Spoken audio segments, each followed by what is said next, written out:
is KJTN, place for critical rationalism for ideal natural spiritual balance.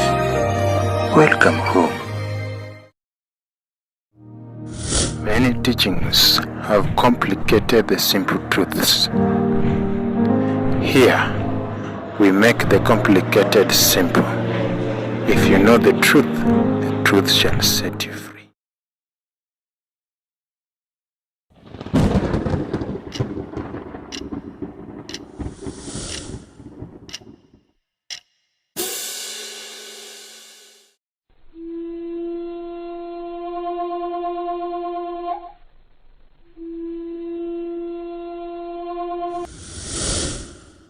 Many children wander in the streets as street urchins. If you dig deep, you realize that some of them are orphans, and their history is that their family, they live in a loving family, but they were left under the care of their relatives after their parents' death.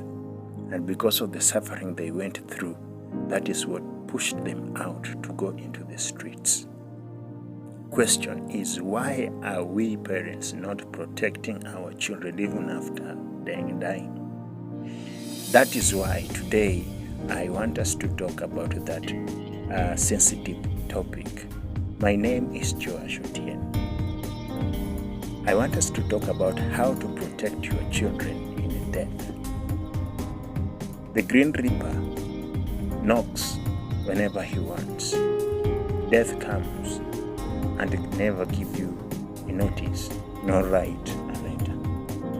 The Canadian Medical Association has produced a widely accepted definition of death as the moment when the patient is in coma, responds to no stimulus of any kind, and the brainwave as in a battlefield.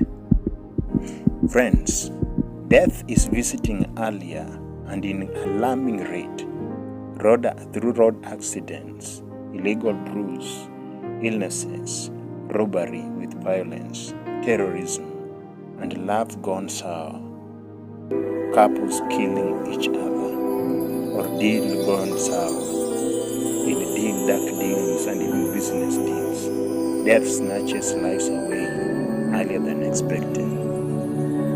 As they say, the dead tell no tales.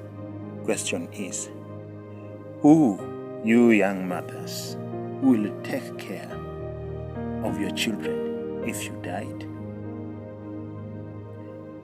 Now, the truth is, no one will take care of your children the way you do or wanted when the Green Reaper snatches you away. Remember, as Bhagavad Gita 8.6 says, as the soul sets out on its mysterious journey after death, it may, according to the traditions of the world's great religions, meet with beings from other levels of reality, like angels who help it, or judges who weigh its good and evil deeds on the scales of cosmic justice. A variety of religious art objects spanning the entire range of man's cultural history depict or shows such scenes. A painting on a fragment of Etruscan pottery shows an angelic figure tending a fallen warrior. A Christian mosaic from the Middle Ages shows a grim Saint Michael with the scales of justice in his hands. Many people who have had near-death experiences often report encountering such beings.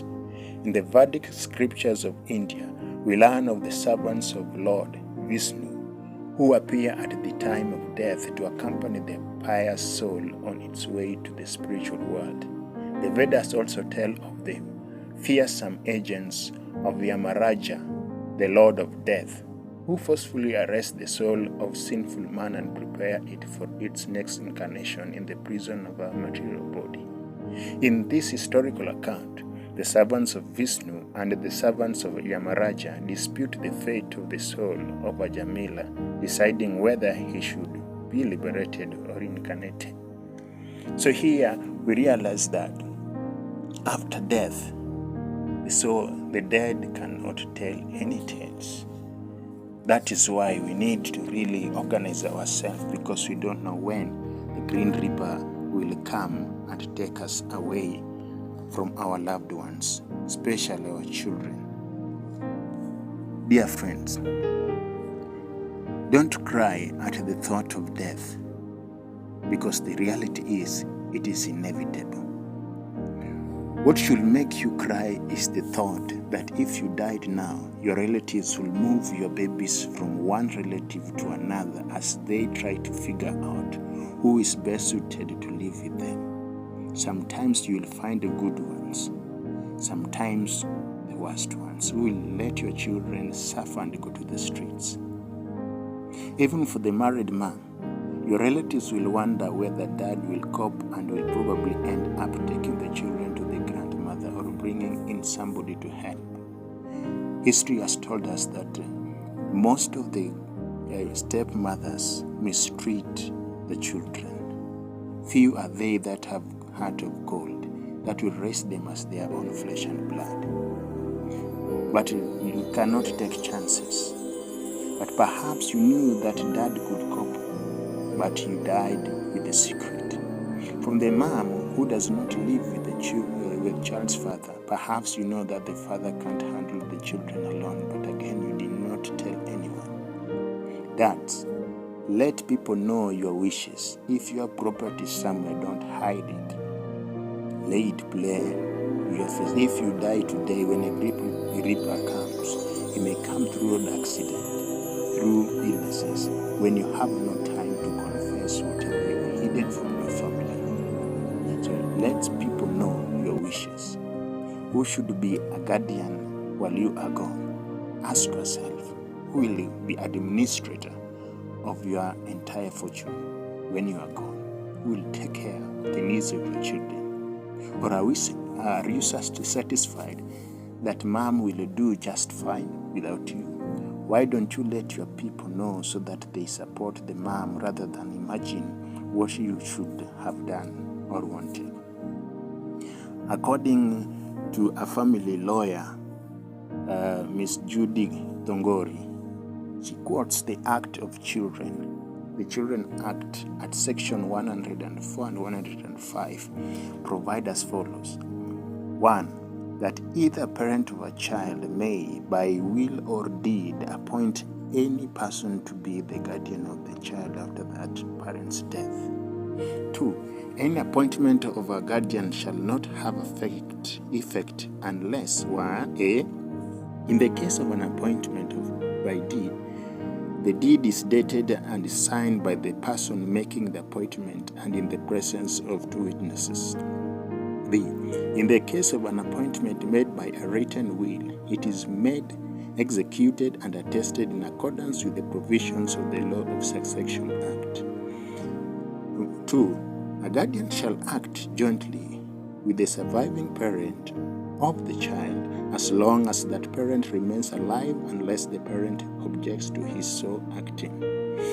And next one, if the surviving parent objects to such joint guardianship, or if the guardian appointed considers that the parent is unfit to have legal custody of the child, the guardian or parent of the child may apply to the court, which may A.